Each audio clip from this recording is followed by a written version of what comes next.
I am Doomsvince, and this is day 38 of Spawn Year.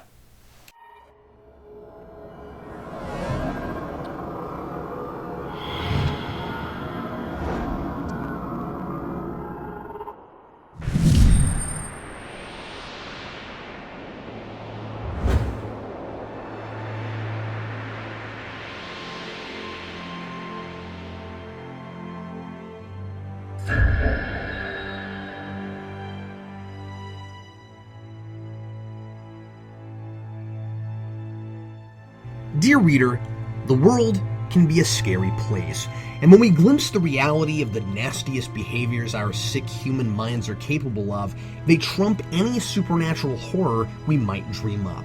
Spawn, having returned from his adventure with Angela, is walking back to New York and experiencing some of these real-world nightmares for himself.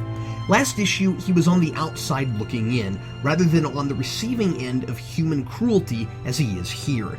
He arrives in a small Alabama town where the KKK still operates, though the issue refers to them only as the Klan. This cult of white men from the community is running off black families and hanging anyone who refuses to comply with their relocation policy. Being an African-American man in life, this hits closer to home for Spawn even more than the child abuse scenario in 29. And he's less thoughtful or careful about how he handles this one, running in, blowing their trucks off the road with them inside, and making demands only to be shot in the head by a Klan member and then hanged to a tree himself.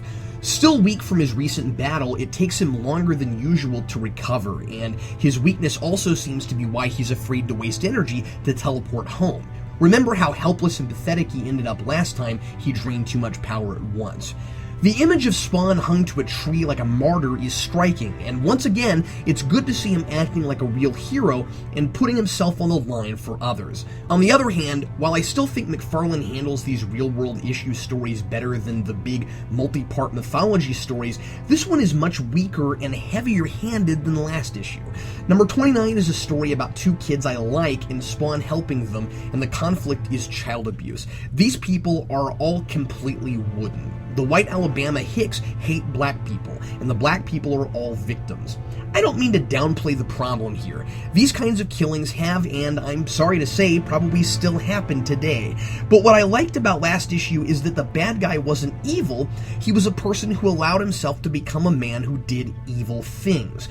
None of these people seem real, and everything is grossly oversimplified, to the point where Al relates to the victims of the KKK by blaming white people in power for every bad thing that happened to him in life, where even black people in high government positions are just token and puppets of white people. Certainly our country on the whole was less colorblind in 94 than it is today, and it still isn't as colorblind as it should be, but it's treated here almost like a conscious government conspiracy, and that really took me out. Neither this book itself nor Spawn had played the race card prior to this, and I liked that about it. It wasn't a comic about a black superhero, but rather a superhero who happens to be black. Here, he says unnatural things, like, I've dealt with the white man too. Spawn versus the KKK could be a good story, but if you don't consciously make it about the individuals rather than the obvious theme that has to come with that, it comes off like a 22-page pamphlet saying racism is bad over and over, and that's how this reads. McFarlane seems to nearly be apologizing for being a white man and overcompensates to prove he hates racism by being obvious and preachy. It isn't hard to get through, it's not bad, it's just really typical. I do like Spawn's creative punishments for the bad guys. Here he makes a judge, one of the Klansmen, making it easy for the Klan to scare black families away and get away with murder, into a black man, and of course we're supposed to be glad seeing him get what was coming to him. It worked better with Billy Kincaid. Though I have to question Spawn doing magic like this when he's worried about teleporting. I still wish I knew what constituted a major power drain and what didn't.